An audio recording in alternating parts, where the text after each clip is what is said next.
By now, you're probably starting to see how chemistry can change your view of the world. Chemistry explains everything you can see, how it looks, the way it feels, why it behaves, the way it does, by describing everything that you can't see. It helps us understand the biggest stuff in the universe by helping us understand the tiniest. And that's why chemistry can be kind of hard to understand sometimes. Because we are, on a chemical scale, huge. Chemistry traffics in infinitesimal particles, but we are made of quadrillions of those things. They are the building blocks of mass. We are literally massive. So mass is how we massive beings tend to understand the world. In our day-to-day dealings with substances, we need to have some sense of how much of it there is before we can use it or predict how it's going to act. For example, chemistry will be happy to tell me that the atomic structure of the sugar in this packet is 12 carbon atoms, 22 hydrogen atoms, and 11 oxygen atoms in every molecule, but I don't have any idea how many molecules of sugar I want to put in my tea, or how that one molecule will react with other chemicals in my body. To understand that kind of stuff, I need to know the mass of the sugar that I'm dealing with. In other words, I need to measure it. And that is why there's stoichiometry, the science of measuring chemicals that go into and come out of any given reaction. In Greek, it literally means measuring elements, and in essence, it allows us to count up atoms and molecules by weighing them. Stoichiometry, yes, contains a fair bit of math, but it's one of the most important decoders that we have as chemists. It's what we use to translate from the very small to the very big, to parlay the stuff that we can't see into the stuff that we can. And because of that, chemists use it all the time, including, yes, for sweetening your tea. Ow, hot. It's quite hot.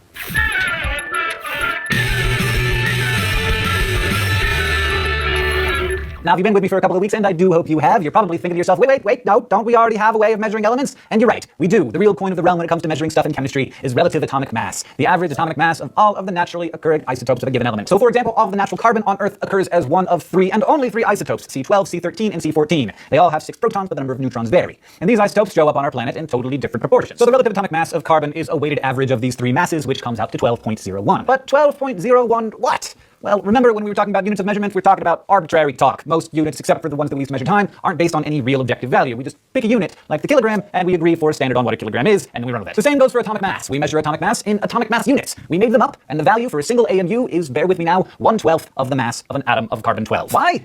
Funny story. Until the mid-1800s, chemists in different parts of the world used different yardsticks for measuring elements. One of the most intuitive, and therefore most common, was to use the smallest, simplest element, hydrogen, as a baseline. But in the 1850s, some chemists, led by German Wilhelm Ostwald, proposed using oxygen instead. They preferred oxygen mainly because it combined readily with so many other elements, so they figured it would be easier to determine the weights of lots of compounds. So a bunch of guys stroked their beards, agonized over this for years, until in 1903 they decided that atomic weight, as it was called, should be measured in 1/16 of an oxygen atom. Until, in 1912, isotopes were discovered and chemists realized that you can't talk about an element like it's all the same thing. It turned out there was an oxygen 16, an oxygen 17, an oxygen 18, and suddenly everyone was walking around like, I don't know how much this stuff weighs anymore. This was so crazily disruptive that it took another 50 years of strokey beard meetings for everyone to decide to use another standard, carbon-12. Like oxygen, carbon is common and kind of promiscuous when it comes to what it bonds with, and since it has 12 protons and neutrons, the mass of other similar elements could easily be expressed as some fraction of it. So since 1961, science has pegged one AMU as 1/12 of an atom of carbon-12, which means that carbon has a relative atomic mass of 12.01 AMU, oxygen 16 AMU, and hydrogen 1.008 AMU. So that's how we weigh atoms. But none of this solves my tea sweetening problem. Like, I don't know how many AMUs of these molecules together are gonna make this taste good to me, or how many molecules of sugar I can consume while maintaining my slim yet robust physique. This doesn't happen by itself, you know. In order to make these calculations and predict reactions, I first need to be able to convert the atomic mass of this sugar into a standard amount of substance. Not weight, not volume, just purely objective amount of stuff. You heard me. Stuff. That, my friends, is what moles are for. Not those moles. Those are nice-looking moles. A mole is arguably the most important unit in all of chemistry because it allows us to express a chemical's atomic mass in terms of grams. And to define what a mole is, no matter what it's a mole of, we use our old standby carbon-12. There are 6.022 times 10 to the 23rd atoms in 12 grams of carbon-12, and by definition, that number of anything is a mole of that thing. That's a lot, and it is known as Avogadro's number, one of the most important constants in chemistry, and although Avogadro isn't the one who arrived at this number, it's named in his honor because he used this basic principle of comparing amounts of substances to first weigh atoms and molecules. So there are this many carbon atoms in a mole of carbon-12, and there are the same number of anything in a mole of anything else. Like a dozen roses is 12 roses, but a mole of roses is 6.022 times 10 to the 23rd roses, which would be enough roses to cover the surface of the earth quite deep. A mole of sand would be 6.022 times 10 to the 23rd grains of sand, and if they were each 1 millimeter long, a mole of them would stretch 100 quadrillion kilometers. So you get the picture? It's a big number. But in chemistry, the thing to remember is this. A mole of any element contains 6.022 times 10 to the 23rd atoms of that element no matter what. This is what lets us translate numbers of atoms into grams. It lets us weigh the elements. All right, follow me here. 1 mole of carbon-12 contains 6.022 times 10 to the 23rd atoms and weighs 12 grams, right? So 1 mole of oxygen also contains 6.022 times 10 to the 23rd atoms, but because oxygen atoms are more massive, it weighs 16 grams. And you'll recall that oxygen's relative atomic mass is 16 AMUs. The number of atoms per mole remains the same, but the mass of a mole depends on the average mass of the element. This simply means that 1 mole of any element equals its relative atomic mass in grams. So now you got it. 1 mole of hydrogen weighs 1.008 grams, a mole of iron is 55.85 grams, and a mole of natural carbon is 12.01 grams.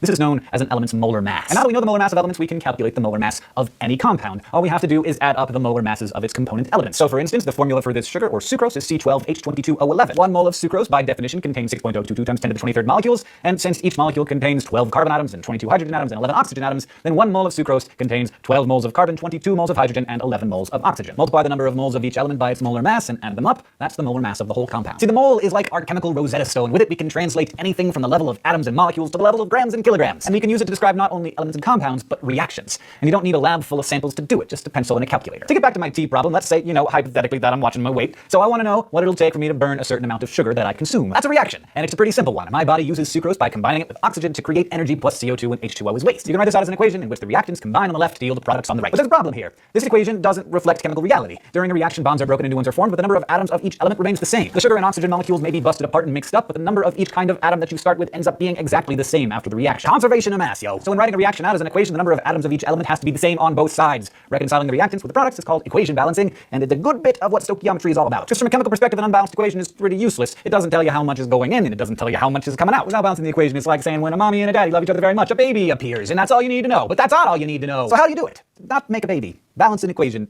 I did biology last year. Well, the best way is to start with the most complicated molecule, which in this case is, of course, the sucrose. For every molecule of sucrose that goes into the reaction, you know that you're going to have 12 carbon atoms. So right off the bat, you know that you're going to have to end up with at least 12 molecules of CO2 as a product, because that's the only molecule where those carbon atoms end up. Now let's deal with the hydrogen, because that also only shows up in one molecule on each side of the equation, so that's easier. You know that at least 22 atoms of hydrogen go into the reaction, and the product contains some multiple of 2 hydrogen atoms. That's the H2 in the water molecule. So if there were 11 water molecules produced, that would balance the hydrogen. 22 hydrogen atoms on each side. Finally, the oxygen. Since we know we have 12 CO2 molecules and 11 water molecules as products so far, we also know that we're going to end up with 35 oxygen atoms. If you look at your reactants on the left, you see that you have 11 oxygen atoms in the sucrose molecule and 2 in the molecular oxygen, O2. The carbon and hydrogen are balancing nicely with only 1 molecule of sucrose, so let's leave that alone. But there could be any number of paired oxygen atoms involved. Since you need 35 and you know you have 11 to start with in the sucrose, you just need 24 more, which would equal 12 molecules of O2. And now the reaction is balanced, you know exactly what my body is producing. For every molecule of sucrose I'm metabolizing, I have to inhale 12 molecules of oxygen, and in return, in addition to a little sugar buzz, I'll produce 12 molecules of carbon dioxide and 11 molecules of water. This is incredibly useful in helping us understand the proportions of chemicals as they react at the molecular level. But in a lab or in life, you have to work with measurable amounts of stuff. So the last stoichiometric trick you need up your sleeve is to calculate specific masses of the reactants and products. So for instance, how much oxygen will I need to inhale in order to burn 5 grams of sugar? To figure that out, we just need to focus on the left part of the equation, because we only need to quantify the reactants. First, convert your balanced equation into molar masses. In order to get from molecules to grams, you have to go through moles first. When you figure out the molar masses, you see that the ratio of sucrose to oxygen is actually pretty close, 384 grams of oxygen for every 343.3 grams of sucrose. Then you simply compare this ratio to the masses of reactants in your experiment, 5 grams of sugar with x grams of oxygen,